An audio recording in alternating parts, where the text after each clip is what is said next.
So let's start by graphing an exponential function. That's what this is. So if I want to be able to graph, go ahead and write this with me. So what would you start with? What would be a value for x that would be easy to start with? 0. I would start with 0. So 2 times 3 to the 0 power is, well, anything to the 0 power is 1. Right? Because you're talking multiplication. So it's like saying I have 0 3s. I have no 3s. Right? So if you have no 3s, you still have a 1, because 1 times 1 is in front of anything, right? Okay, make sense? So 3 to the 0 power is 1, and 1 times 2 is 2. So 0, 2. So somebody said 1, that would be the next easiest. 2 times 3 to the power of 1. Why am I only concerned with 3 to the power of something? It's in parentheses. It's the only thing that's being affected by that exponent, right? You have to talk like 3 to the power of something, and then you multiply it by 2. 2 is not being affected by that exponent, correct? Correct. So 3 to the power of 1 is 3, and 3 times 2 is 6. So 1, 6. Let's substitute in 2. 2 times 3 to the power of 2. 3 to the power of 2 is 9. 9 times 2 is 18, and it's now off the graph. So now what do you think we should do? Negative. So negative 1. 2 times 3 to the negative 1. Negative exponents are positive fractions. So 2 times 1 over 3, which is 2/3. So if I go to the negative 1, I could go up to 2/3. What's happening? Curving. Right? Let's try negative 2. 2 times, let's do 3 to the negative 2. Negative exponents are positive fractions. So this is going to be 1/9 this time, because 3 squared is 9. So 2/9. All right, if you don't know what 2/9 looks like, think, okay, 2/9 is part of a whole, right? 9/9 would be a whole. 2/9 would just be a little bit more. So if I were to take going from here to here and split that up into 9 pieces, 2/9 would be just a little bit, right? Make sense? What do you think is going to happen as I'm going further and further out? It's never going to touch. Never ever going to touch. Because the more I go in with my negative exponents, the larger and larger and larger my fractions are going to get, actually. The smaller and smaller and smaller that my fractions are going to get, correct? What?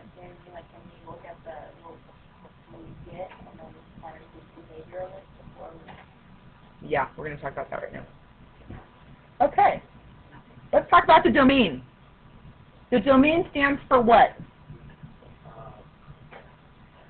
All the x values, right?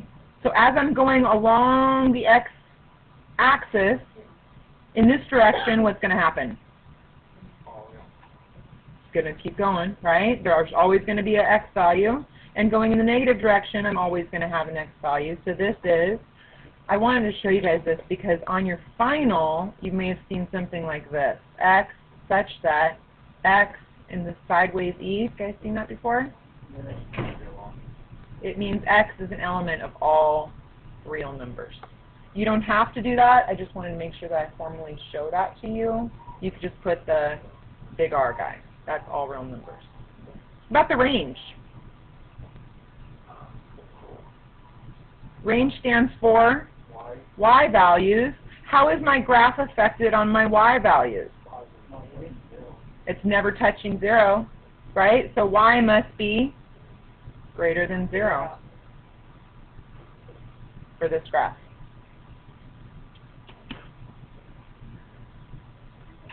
I'm sorry, I don't think I told you guys that this was number 18, right? I'm glad. Number 18. I don't know why I covered it up. That was silly. Yes, ma'am.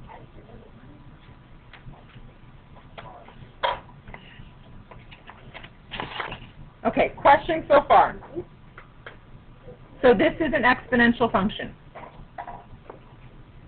All right, pencils down. Let's just take a look at this. Graphing calculator lab.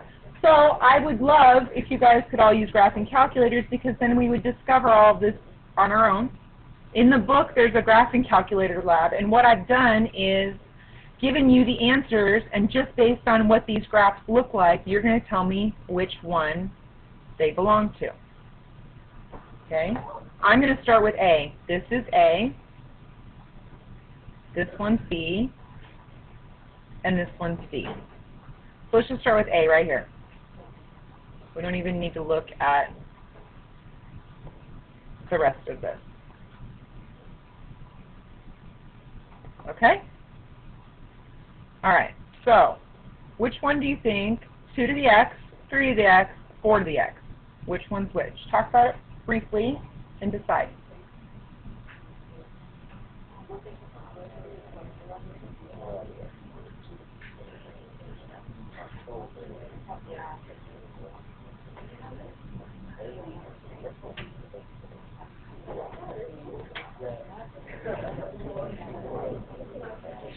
Okay, 5, 4, 3, 2, 1. Who would like to answer in a complete sentence for me? I think because. Nobody's brave enough? Who said it? Who? Ryan? Ryan, what do you think? I think that, well, I thought the one that's farthest away from that line, So this one? I thought that was 3x, because it would go up a little slower. Good job. Right? It's increasing at a slower rate, right? What about this one? The red one. What would that one be? Y equals 3 to the x. And this one right here is increasing at a larger rate, so it's a larger number. Make sense? Got it? Okay. Oh, I have a question for you. Does anybody see a relationship here? Janelle, you were talking about behavior of graphs, right? Do you see any relationship between this and my graph?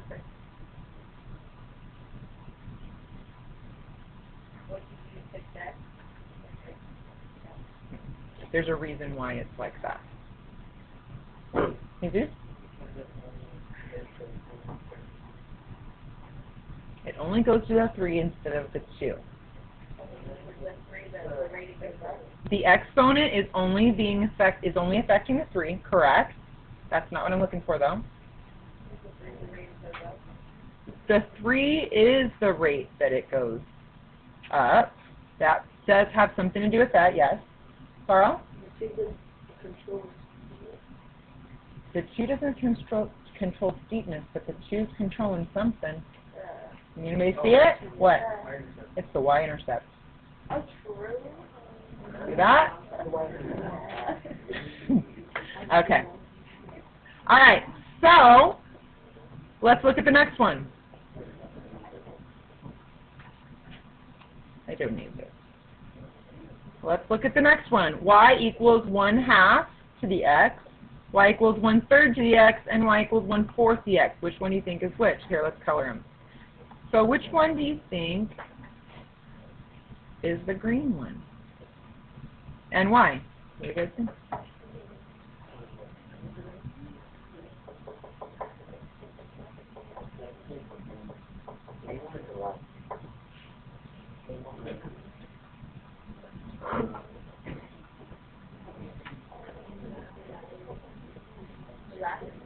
I'm asking. You guys are supposed to be thinking.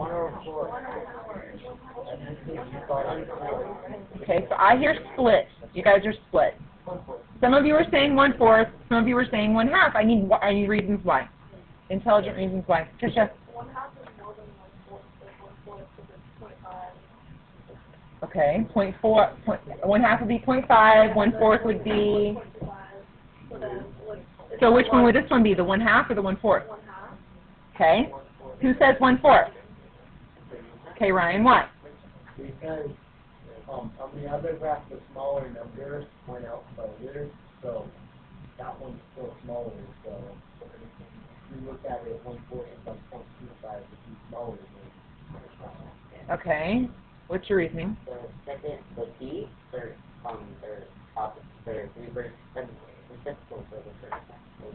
Not reciprocals, but reflections. They're not inverses, because an inverse would be going over y equals x, remember? But it is a reflection, you're right. So that's your reasoning for what? 1/4? But this one is, this green is 2 to the x. Okay, so I heard I heard some good reasoning, right? I heard Ryan said because parabolas, they're wider, the larger the fraction gets, right? But if you look at it this way, this is growing at a faster rate. This one is actually falling. So this one is growing, this one is falling, this one is falling at a slower rate, so this one is y equals 1/2 to the x. I just wanted to hear you guys think, right? It's not about a right or wrong answer. Well, it is, right? But it's about understanding what you're doing and thinking about it, right? So this one would be y to the, or 1/3 to the x, and the blue one would be falling at a faster rate. Okay, what about C? You need to actually see it. Get it? See? I can't see it. You like that? Okay. What do you think and why? Whoa. That one's y to 2x. The intersection. Oh my, that's a little bit off. That is.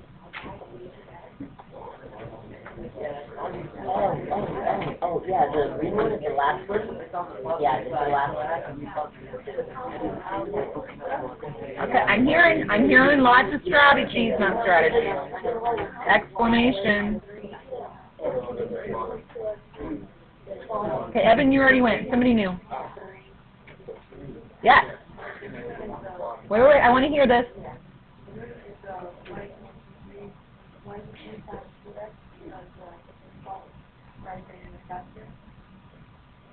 Not just because it's rising faster.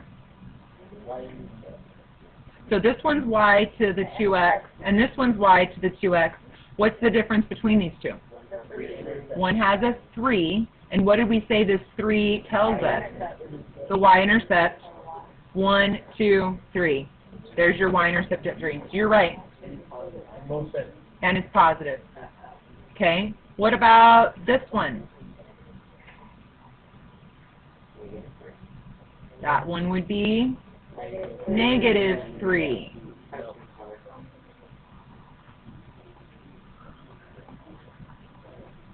Okay, what about this one? What is the coefficient of that one? 1. A is 1, right? I haven't shown you what A is yet. And this one is? Okay, I need to talk about the differences between these. What is the difference between these two when you look at them just algebraically? What's opposite about them? They're reflections of each other, but look it, I'm talking this right here, guys. None of this. Forget the graphs. What are the differences between this one and this one, this one and this one, this one and this one?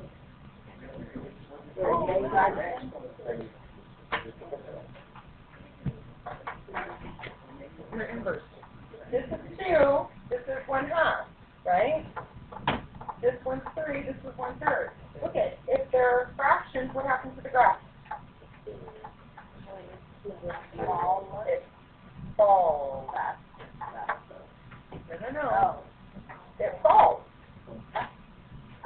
Instead of rising. Instead of rising. This one is, you read from right to left, right? Left to right. Right. Well, right, guys? So, this one is rising or exponential growth. And this one is falling or exponential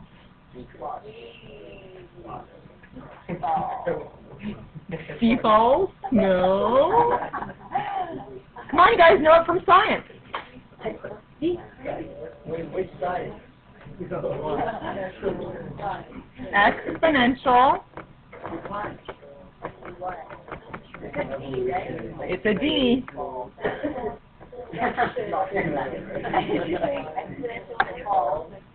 Exponential decay. So Mrs. Moore, that's science, not math. Okay. All right. So what is this doing then? It's changing the y-intercept. That coefficient is changing the y-intercept. This is the base. The base has control of what? Or actually, it doesn't have control. It's being controlled by x, and that makes it either grow faster or decay faster. So it's kind of like this look. Okay. All right, so this is going to hurt just a little bit. I will be able to graph and solve exponential equations and inequalities, I think, because. So, topic, exponential functions. This is in your book, right? These are a bunch of rules for exponential functions, and I've covered them up with blank spaces to make you think. You'll remember it more if I make you think rather than if I just say, hey, write this stuff down. Okay? All right, so that was a graphing calculator lab. We don't have the ability to have graphing calculators, so I just did the graphing calculator lab for you. So these are the thought-provoking questions after the calculator lab. The graphing calculator lab allowed you to discover many characteristics of the graphs of exponential functions. I did say this in your book, right? You don't need to write this down. All right, in general, an equation of the form y equals a times the base to a certain exponent, that is an exponential function, okay, where a can't be 0. Why can a not be 0?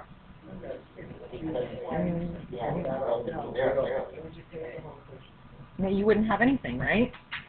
If a was 0? All right. So a can't be 0. B has to be greater than 0. Why does B have to be greater than 0?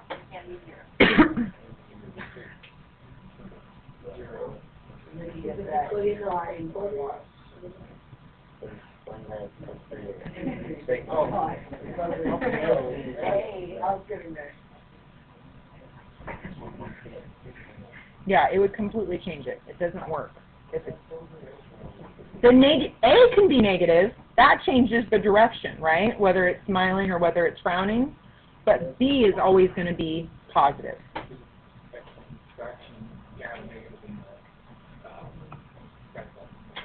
True. You can't have a negative in the radical. Good job. But we can have negative exponents of these because negative exponents make positive fractions. Okay. And B can't be 1. Why can't B be 1? Yeah, then we wouldn't have any variation, right? It wouldn't change. Because 2 to the 1 is 2. 5 to the 1 is, or I'm sorry, 1 to the 5 is 1. 1 to the million is 1, right? Back? Okay, just have a seat. Here. Okay. Anywhere. Over there. All right, guys. So, it's called an exponential function with base b. Exponential functions have the following characteristics. The function is blank and 1 to 1. An 1 to 1 function can also be called, I'll give you a hint, when you don't take your finger or your pencil off the paper. Good job. Continuous. Continuous or 1 to 1. The domain means x values, right? The domain is a set of all the x values. What were all the, on the exponential graph, they were all real numbers. The y-axis is n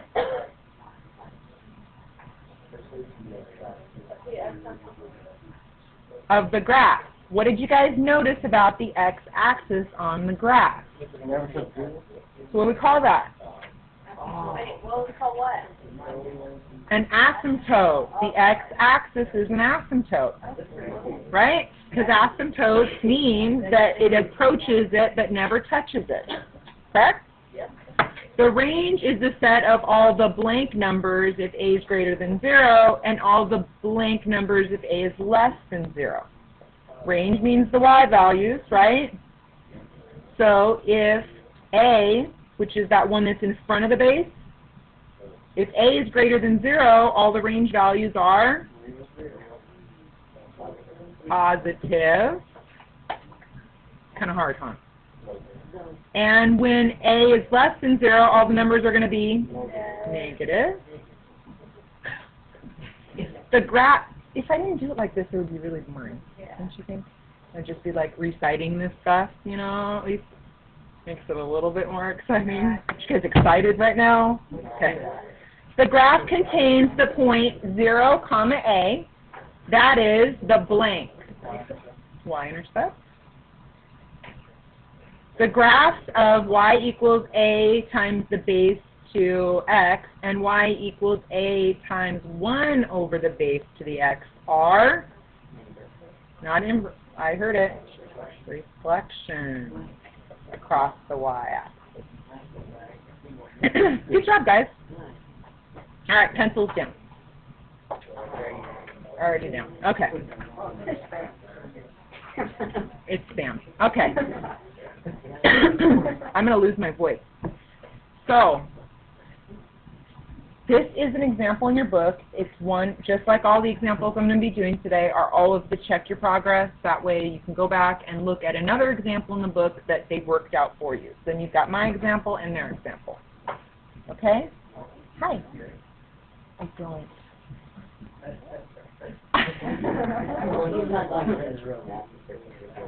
All right, guys. So we're going to start off hard, then we're going to get easy, so I need your full attention right now, okay? You just pay attention. Got it? All right, so in 2003, first thing I'm going to do is extract my info. In 2003, the amount, you don't need to write this down because it's in your book. I'll tell you when you need to be writing. Got it? All right, the amount of annual cell phone spam messages totaled about 10 million. Crazy, huh? 2003, spam was 10 million. In 2005, that total grew exponentially to 500 million. It's a big number.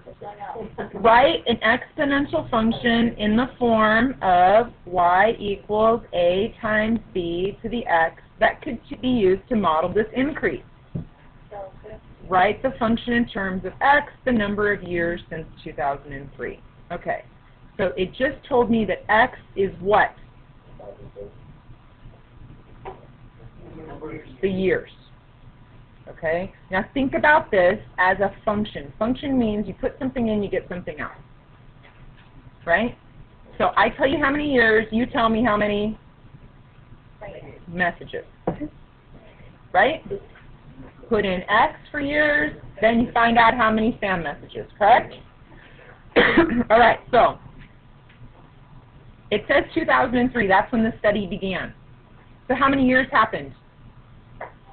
2. No. Trick question. If I tell you that the study began, this is a hard concept for people to get. If I tell you the study began in 2003, how many years has it been? None. Because it just started. The study just started in 2003. So just because it's 2003 does not mean that it's been 2003 years, right? And sometimes that's hard to kind of wrap your head around, right? When they took the poll and found out how many spam messages.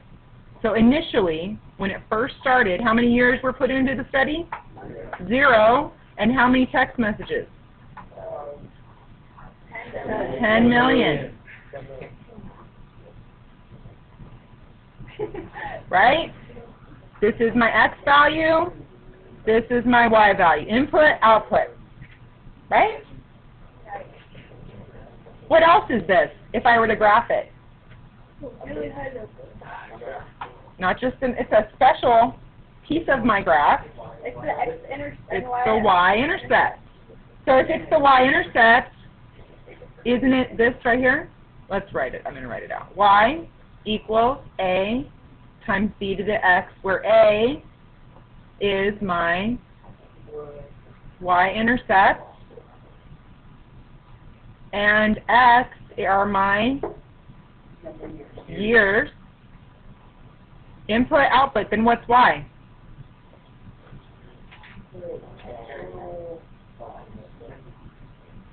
Spam. Right? Okay. Everybody follow me so far? Okay. It's supposed to hurt, just in case you didn't know. All right? Your brain's going to be a little bit fried today. Okay. So I also have another piece of information up here. What else do I have? I have another year. Right? I have 2005. How many years later was that? 2 years. How much spam did I have?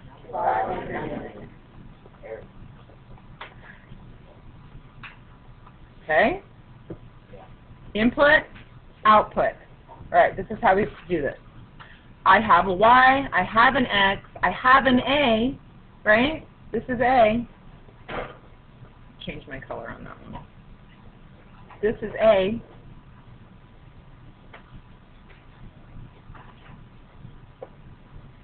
There's my x. There's my y. What's the only thing I don't have? B. How do you think I'm going to find it? How do you think I could find it, though? Plug and chug. Okay, or substitute.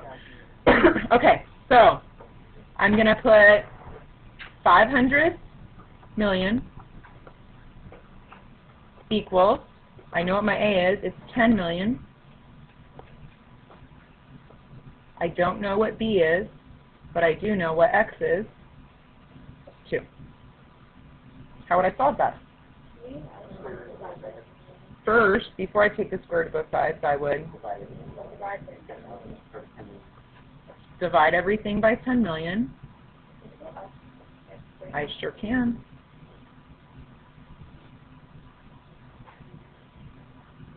Is that enough? Yeah, that's all you need. Divide everything by 10 million. This goes away, this goes away. I have 6, 7 zeros that go away. And I'm left with 50 equals b squared. Now I can take the square root of both sides. B equals 7.0. I already did it for you. 071. Therefore, that's what these three dots mean. Therefore, y equals 10 million times 7.071 to the x. There is your exponential function. What is that? What does that do for me? What did I just do? What? Wait, what? What can that do for me? Right there. I can graph it. I can get a visual image. What else could I get? What information can I get from that? How much spam for what? Come on, Xavier. Per year. Per year. So if you're interested how much spam in the year 2020, you could put in how many years? 17. Yeah. Right? That's kind of cool.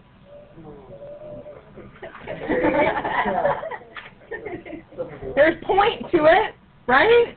There's a point to it. It's not just a exponential function. All right, let's use it. Yeah, copy this down.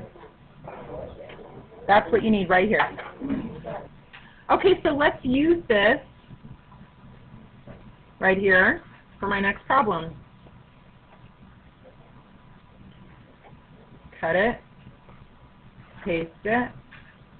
It says, if the number of spam messages continues to increase at the same rate, estimate the number of spam messages in 2010. So, I heard it. Somebody said it. 7 years later. Right?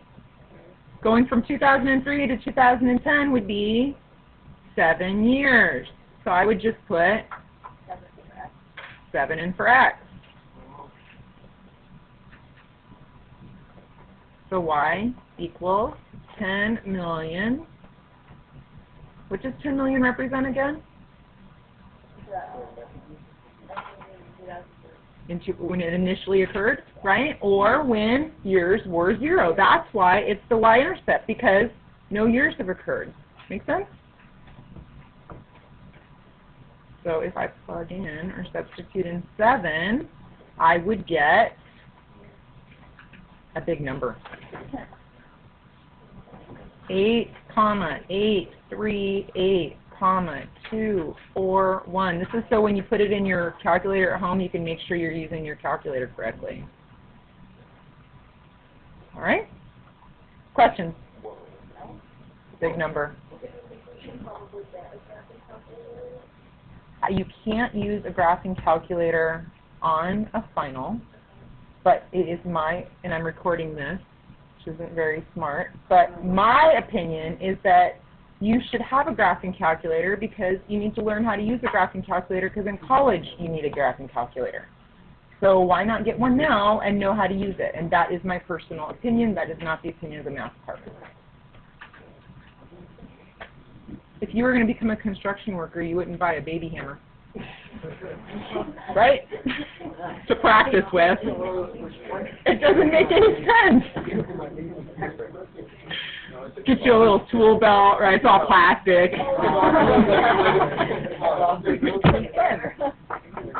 Okay. All right. Write an exponential function for the graph that passes through the pair of points. Determine whether the function represents exponential growth or decay. All right. So I have two pieces of information here, or I have exactly what I just did. Right? What's this one? A point where? It's the y-intercept. Therefore, y equals a times the base to the x, 3 is right there. Right? And I also have another point, right? What does this one represent? X and y. So the only thing I don't have is b. So how am I going to find b? There's my x. There's my y. So I'm going to substitute. So I have 6 equals 3 times b to the -1. Okay? Or, how would I solve for that? Divide by 3, which gives me, there's stuff under here.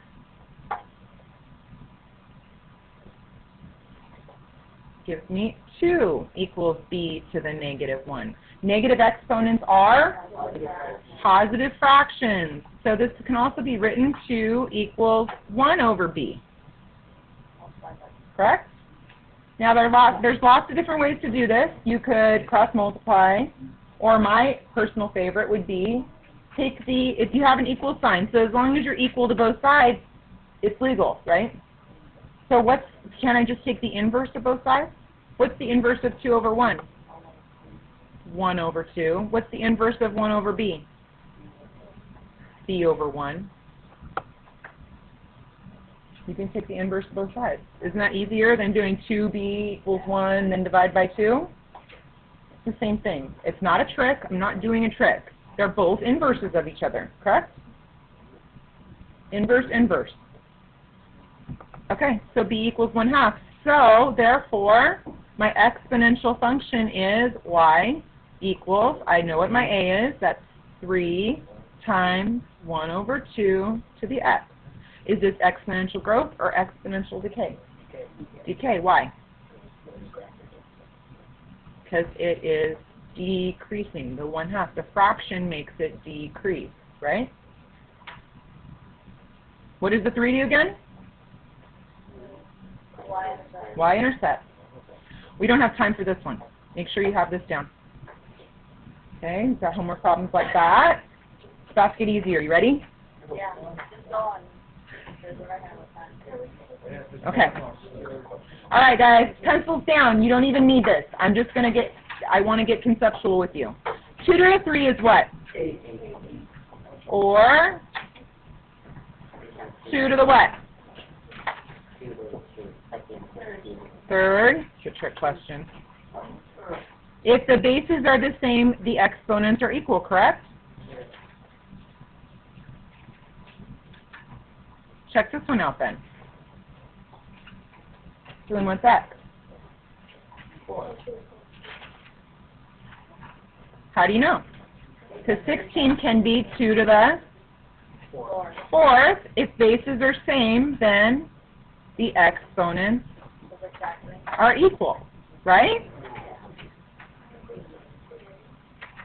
Okay, let's try something harder.